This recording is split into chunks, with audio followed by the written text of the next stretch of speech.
줄기세포 너무 치료도 좋은데 글로벌화에 나서지 못했던 것들을 이번 투자를 계기로 해소하고, 구독, 좋아요, 알림 설정까지. 사실 그 메디포스트는 북미 시장으로 카티스템의 기술 이전을 계속 모색했었는데요. 수술 제형 및 짧은 유효기간으로 그 성과를 거두지 못했다고 합니다. 하지만 이번 투자로 인해서 그 가능성을 인정받았고, 아마 양윤선 대표님은 경영을 그대로 하셔서 사업의 연속성을 유지할 수 있을 거라고 합니다. 이러한 그 CGT, CDMO 사업이 필요한 이유는 그 사실 1, 2상 같은 경우에는 외부 CMO를 활용하면 되지만, 3상 같은 대규모 임상이 필요한 경우, 특히 미국 임상 같은 경우에 퇴행성 관절염 타겟으로 하다 보니까 시장이 엄청 크고 생산 볼륨에 대한 수요가 클 수 있어요. 그래서 거의 이제 미국 진출하려면 이게 필요하다고 볼 수밖에 없었던 거죠. 특히 그 미국 임상의 경우 1, 2A상이 성공적으로 종료되었고, 그 한국 임상과 시판 데이터를 근거로 임상 3상이 가능하다는 것, 그리고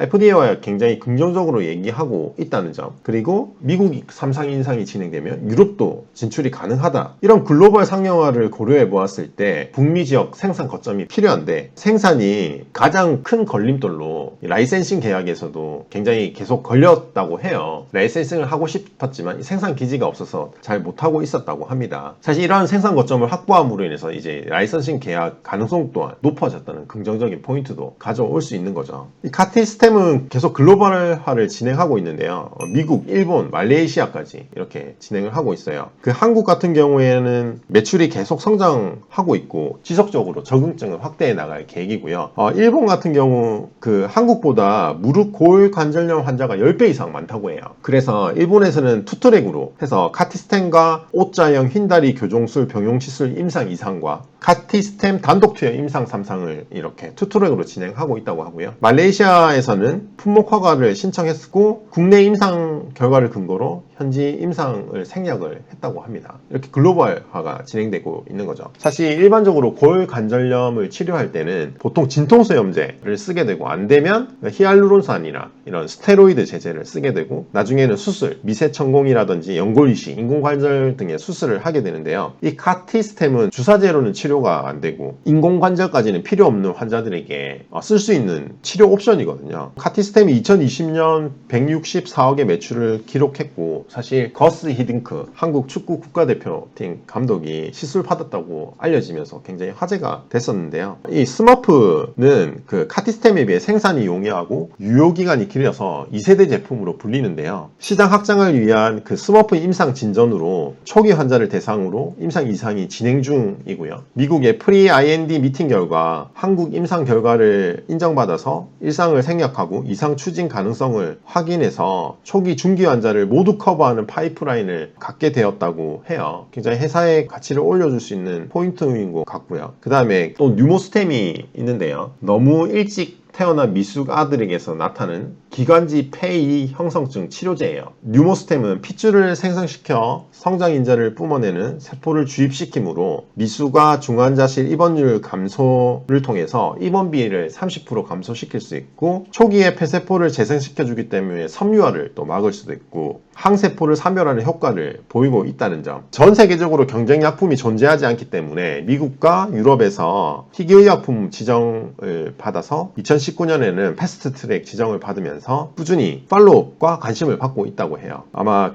이 투자받은 자금을 통해서 올해 말 미국에서 임상 2상을 진행할 거라고 합니다. 그 관련해서 키움증권 허혜민 연구원님의 좀 말을 인용하면, 국내 줄기세포 치료제로서 메디포스트는 너무 유명하고 인정받았는데요. 대표 지분율이 너무 낮아서 적대적 인수합병 노출과 자금 부족으로 공격적으로 해외 시장에 나서지 못했다고 해요. 이번 자금 조달로 아마 그런 문제들이 해소될 수 있을 것으로 보고, 아마 이 임상과 사실 그리고 CDMO에 사실 돈이 다 들어가는 거잖아요. 그래서 사실 이 자금을 통해서 바로 성과 매출이 팍 올라오고 이런 것들은 조금 기대하기는 힘들 것 같고, 좀 장기적인 성장 동력을 확보했다고 볼 수 있고, 새로운 투자자를 확보하고 대표 대주주로서 이제 하기 때문에 그러한 돈줄을 마련했잖아요. 사실 너무 유명하기만 했고 줄기세포 너무 치료도 좋은데 글로벌화에 나서지 못했던 것들을 이번 투자를 계기로 해소하고 성장할 수 있는 기회가 되지 않을까라고 좀 큰 사건으로 좀 보고 있습니다. 그래서 여러분들도 이 메디포스트에도 쪽에도 한번 관심을 가져보시고 회사가 어떻게 성장하는지 한번 지켜보시면 좋을 것 같습니다. 메디포스트가 좋은 회사고 뛰어난 기술력이 있는 회사인데 사실 그런 회사라면 더 빨리 미국의 그런 유명한 회사들이나 유럽의 그런 제약사들이 더 제안을 하고 나갈 수 있었을 것 같은데 왜 이렇게 아직 못 나가고 있었을까요? 그 내용에서 다 설명을 드렸던 내용인데